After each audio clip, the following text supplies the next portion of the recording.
Kita lanjut ke pembahasan soal nomor 3. Agar muatan uji P bebas dari pengaruh gaya elektrostatis muatan Q1 dan Q2, nilai X adalah, nah di sini maksudnya adalah agar nilai dari sigma F pada muatan P sama dengan 0, nilai X-nya berapa? Nah, kalau kita lihat di gambar, X itu adalah jarak dari P ke Q1 ya, atau bisa dituliskan sebagai RP1 sama dengan X. Nah, ini berapa nih nilainya? Oke, langsung aja kita bahas. Nah, yang pertama kita buat dulu data yang diketahui. Q1-nya adalah 10 mikrokolom. Q2-nya adalah negatif 40 mikrokolom.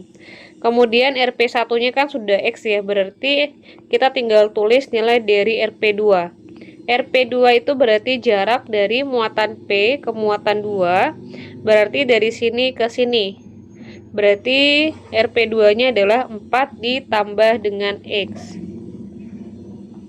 Nah, untuk menyelesaikan soal ini, adik-adik nggak perlu mengubah satuan mikrokolom ke kolom ya. Kenapa? Karena nanti juga bakalan dicoret. Oke, langsung aja kita bahas.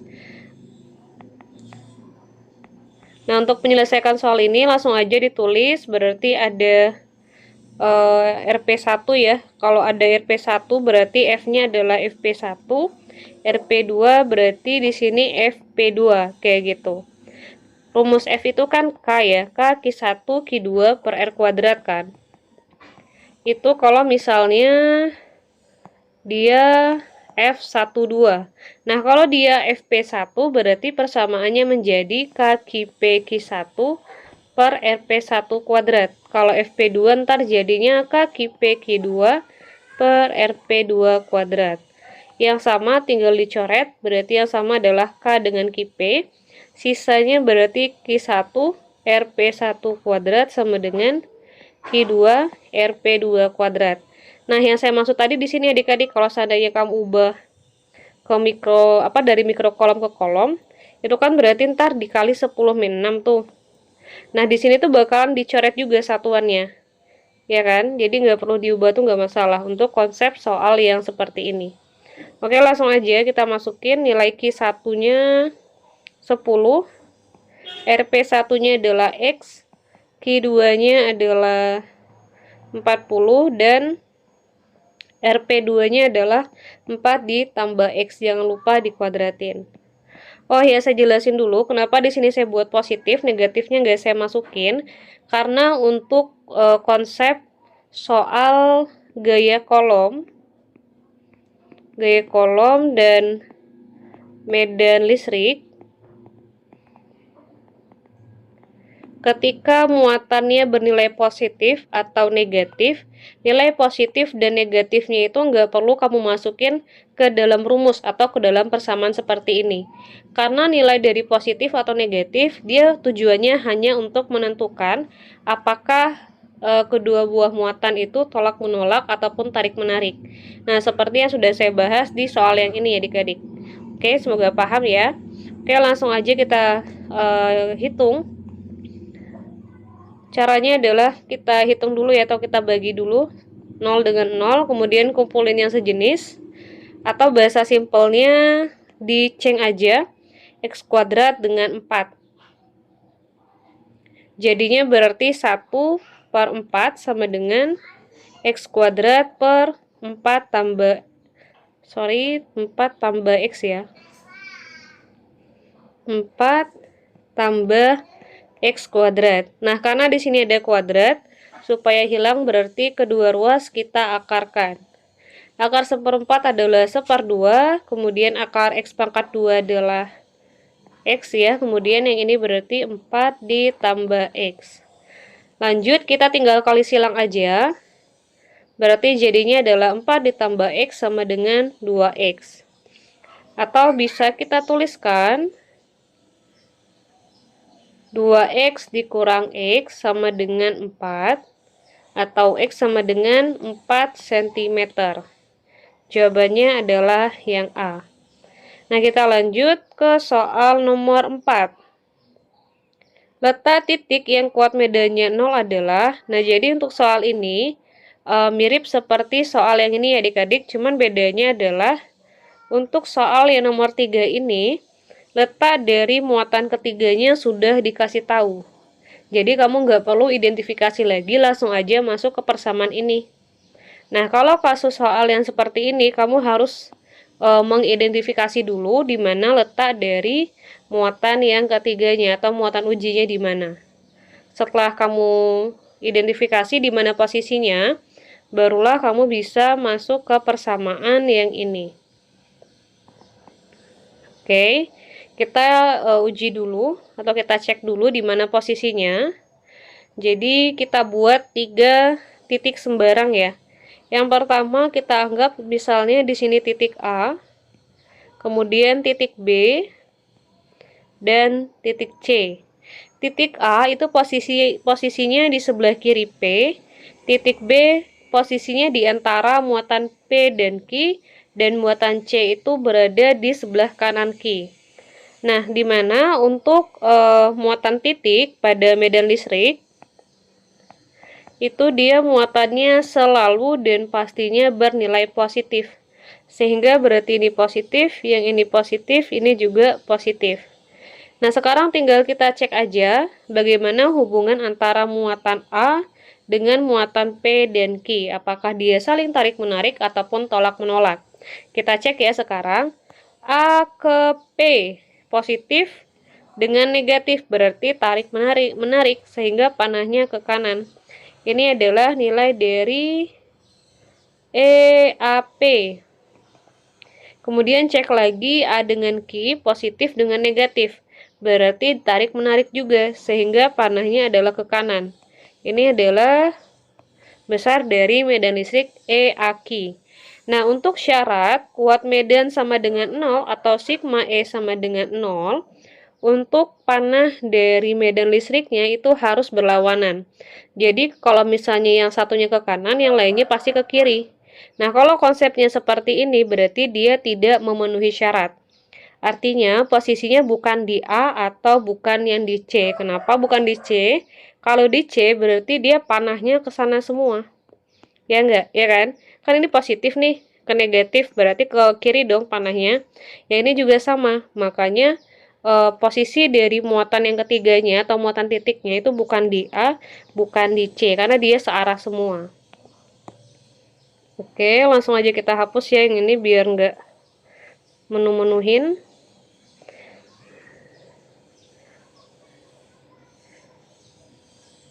Nah, setelah kita tahu nih posisi dari muatan titiknya di antara muatan P dan Q, kita anggap aja misalnya di sini ya, muatan titik A-nya. Nah, sekarang kita cek ya untuk memastikan benar nggak yang saya bilang tadi, apakah dia memenuhi syarat atau enggak. Kita cek dari A ke P, positif ke negatif berarti tarik-menarik.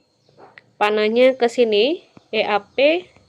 Kemudian A ke Q, tarik-menarik juga berarti ke sini kan. Ini adalah EAQ. Nah, karena berlawanan berarti memenuhi syarat. Setelah itu kita tinggal buat jaraknya ya, atau data yang diketahuinya deh. Ini saya hapus dulu.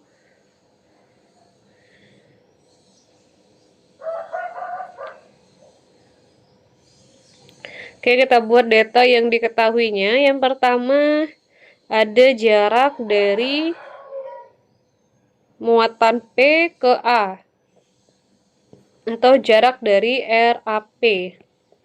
RAP-nya kan dari sini ke sini ya adik-adik, karena kita nggak tahu berapa, jadi kita misalkan sebagai X, kemudian RAQ-nya, karena dari sini ke sini adalah 21 cm, berarti jarak dari A ke Q itu bisa kita simpulkan sebagai 21 dikurang X. Selanjutnya ada apa lagi nih? Ada nilai muatan ya, ada QP negatif 1 mikrokolom dan QQ negatif 4 mikrokolom. Nah, kemudian kita masuk ke persamaannya, yaitu sigma E sama dengan 0, EAQ ke kanan berarti positif, dikurang EAP ke kiri berarti negatif, dikurang EAP sama dengan 0. Kemudian pindah ruas, jadinya EAQ sama dengan EAP. Nah, persamaan dari E itu adalah kaki per R pangkat 2.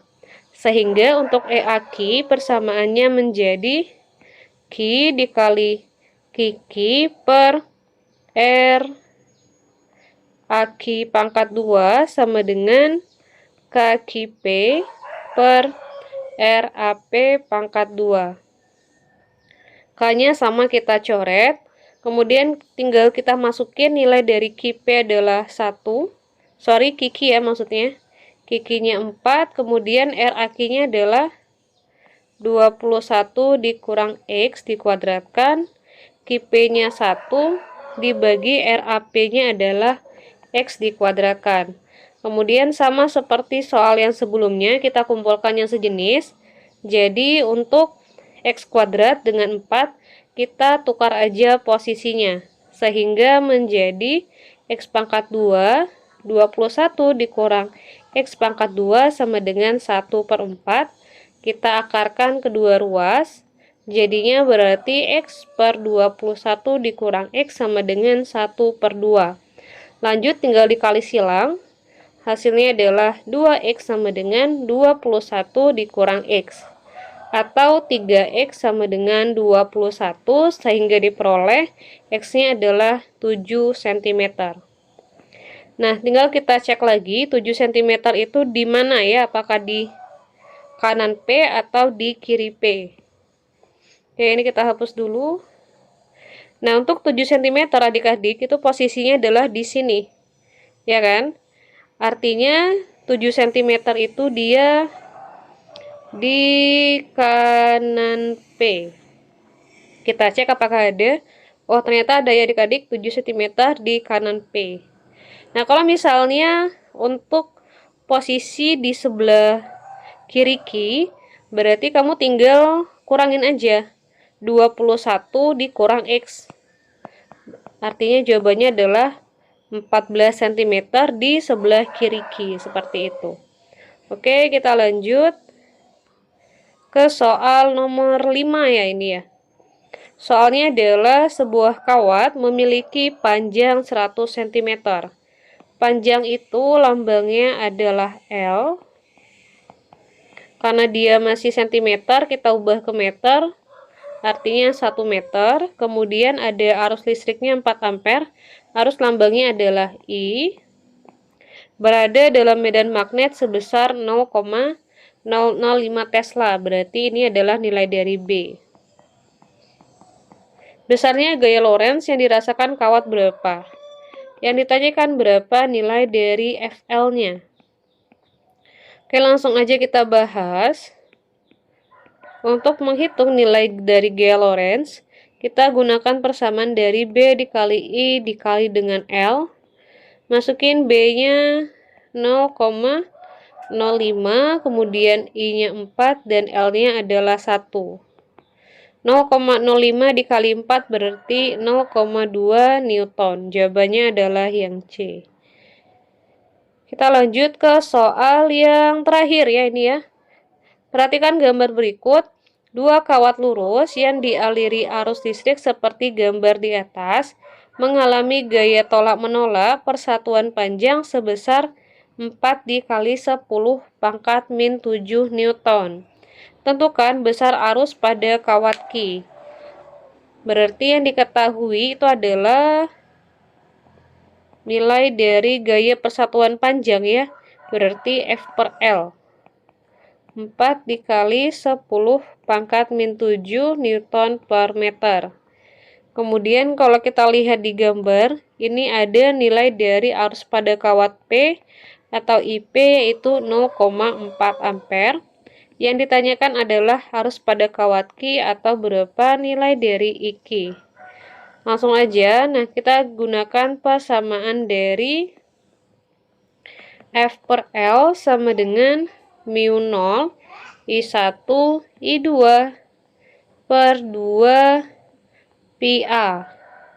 Masukin nilai dari F per L yaitu 4 dikali 10 pangkat min 7.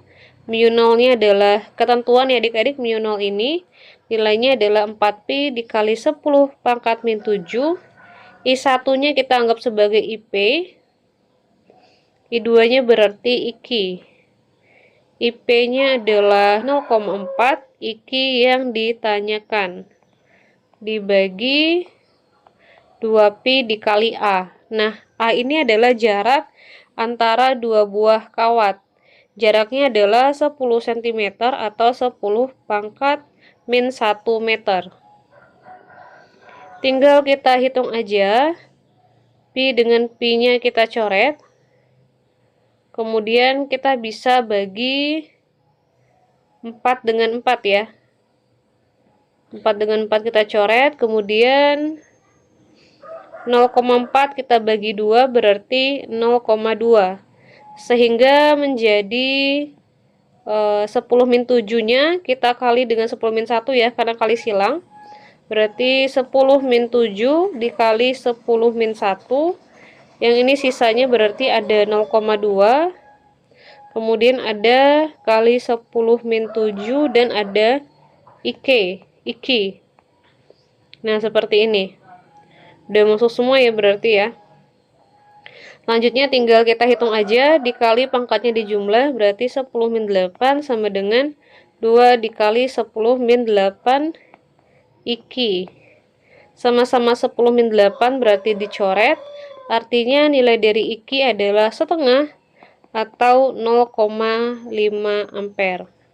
Oke, sekian dulu pembahasan soal pada kali ini. Terima kasih. Jangan lupa klik tombol like, share, dan subscribe. Wassalamualaikum warahmatullahi wabarakatuh.